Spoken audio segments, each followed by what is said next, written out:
Semerbak bau harum mewangi, menggugah selera untuk nikmati. Di berapi yang sibuk si cantik, lumer banget. menyiapkan hidangan menarik. Wangi pandan ceria pun beraksi,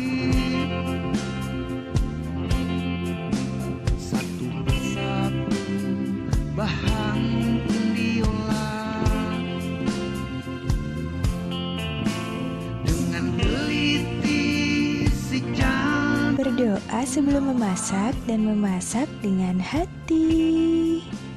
Agar dia Jangan lupa subscribe ya sahabat, karena subscribe itu gratis selama-lamanya. Assalamualaikum sahabat dapur semua, apa kabar? Semoga sahabat dan keluarga selalu dalam keadaan sehat dan sejahtera. Jumpa lagi di sini bersama dengan Wangi Pandan.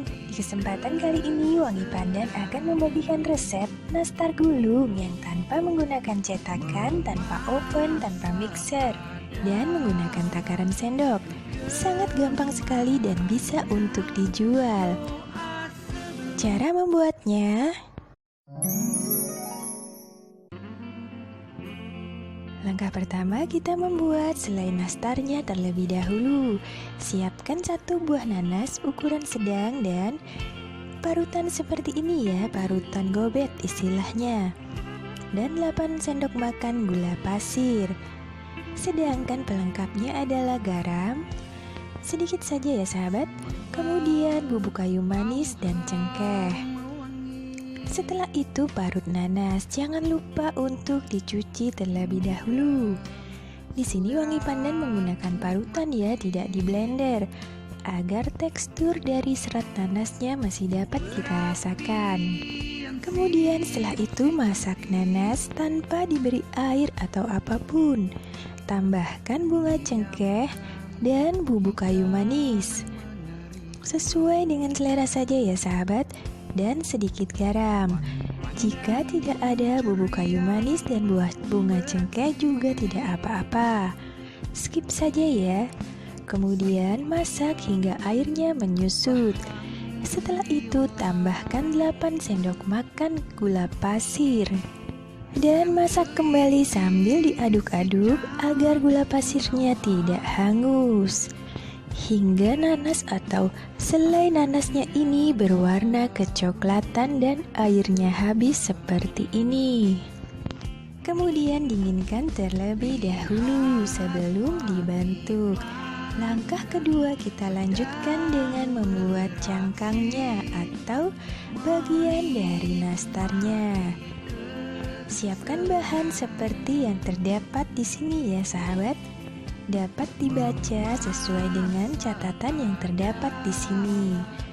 Dan jangan lupa selai nanas yang telah kita buat tadi yang khusus untuk nastar. Sedangkan cetakannya atau capitan seperti ini jika ada bisa digunakan. Namun jika tidak ada, tidak usah juga tidak apa-apa. Yang terpenting adalah pisau seperti ini. Kemudian campurkan mentega dengan gula halus terlebih dahulu. Jangan lupa untuk diayak karena gula halus biasanya bergerindil. Setelah itu kocok menggunakan whisker atau garpu.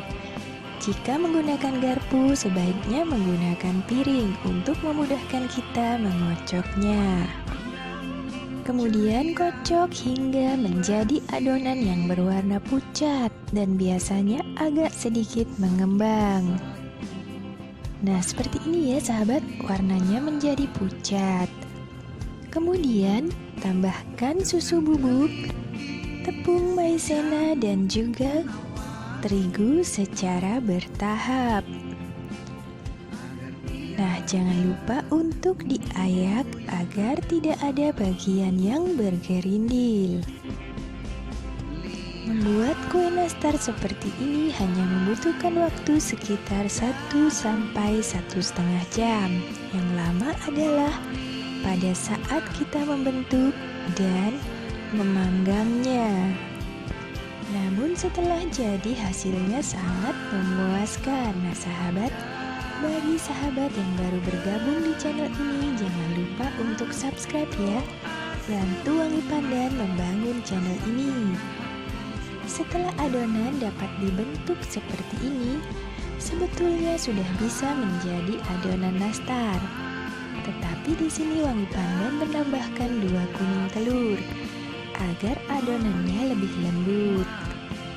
Jika tidak menggunakan kuning telur juga bisa, namun hasilnya akan lebih kering.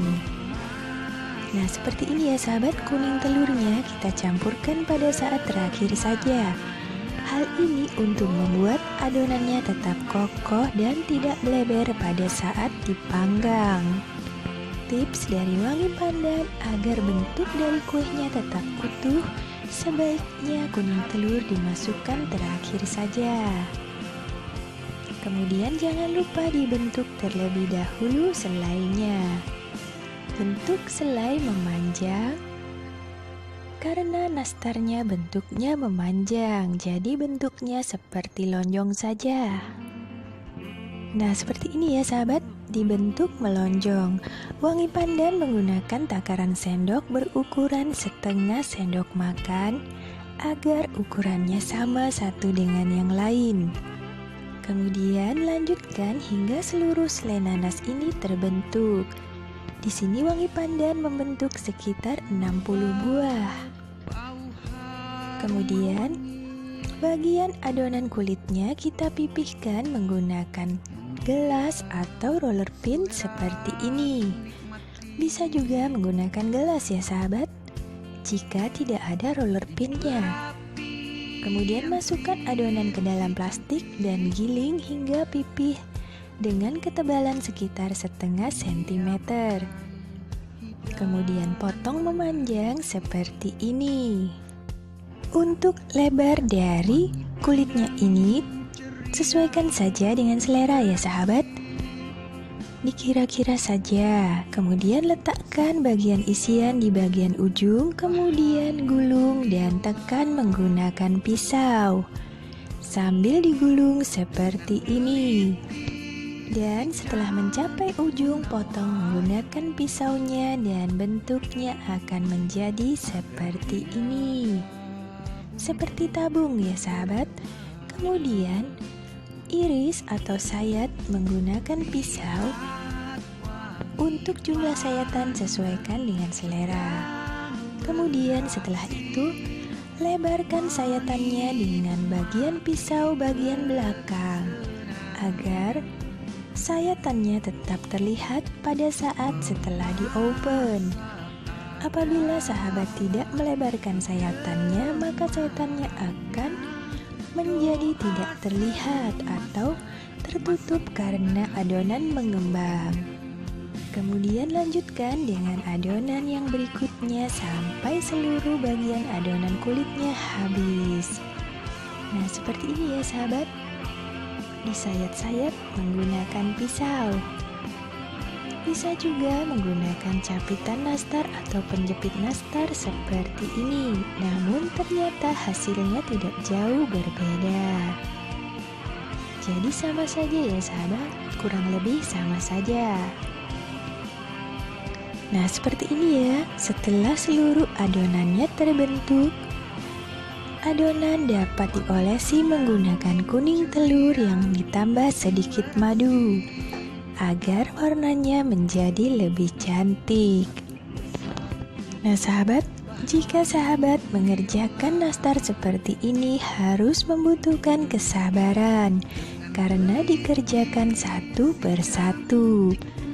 Itulah sebabnya kenapa kue kering harganya sangat mahal, karena membutuhkan waktu dalam pembuatannya. Setelah beberapa bagian terbentuk, dapat langsung kita olesi menggunakan kuning telurnya dan sedikit madu agar warnanya agak kecoklatan. Olesi bagian permukaan dari nastarnya dengan kuning telur ini dan gunakan kuas yang halus agar olesannya dapat melekat dengan merata. Nah, seperti ini ya sahabat. Gampang sekali kan membuat nastar gulung tanpa menggunakan cetakan. Bisa menggunakan alat-alat dapur saja. Dan yang terpenting kue ini dapat dijual.